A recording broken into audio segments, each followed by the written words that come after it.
We'll go with, let's see, Omar from Dubai in the UAE.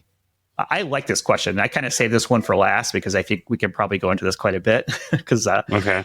So he asks this: how should small and mid-sized businesses approach IAM when they don't have the same resources as large enterprises? Omar, I'm going to give you the Identity at the Center Listener of the Week stamp of approval because I think it's such a good question. This actually got sent maybe a few weeks ago, so I kind of been sitting on this one because I knew we were going to have a mailbag coming up, so I haven't responded in person, but hopefully you're listening, Omar. I love this question for a number of reasons, but please, you start, Jim. Well, I gotta say for Omar, if you send us your address, we'll mail you a sticker. Even if international. it's in UAE, that might be like $5 to mail. We'll leave it at the hotel in Berlin, and you can come pick it up. How about that? Or just meet us up at a conference. But yeah, I mean, it is a good question because, where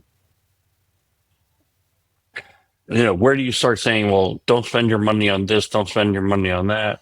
I think you have to think about the crown jewels of your organization and then like kind of critical data, critical applications. And so once you kind of focus on what those points are, I think the first thing you have to do is have strong authentication to all those. So if you do have any kind of network or IDP, you've got to protect that with strong authentication, which means multiple factors of authentication.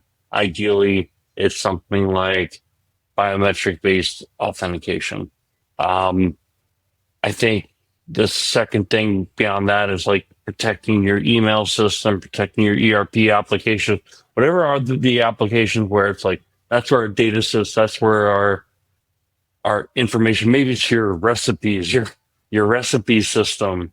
But usually it's like your business system and your email. And, a lot of times it's your Microsoft system. So I'm not saying this is what people should do, but this is what I see a lot is that organizations say, all right, well, we make donuts or we make chairs or, they're not a mega, billion-dollar company. And they want to still be secure, but they don't want to spend all their money on security and on IT. So we'll go out and get the Microsoft suite and they'll use the Microsoft Authenticator and they kind of like build around that. They put all their files out on the Microsoft shares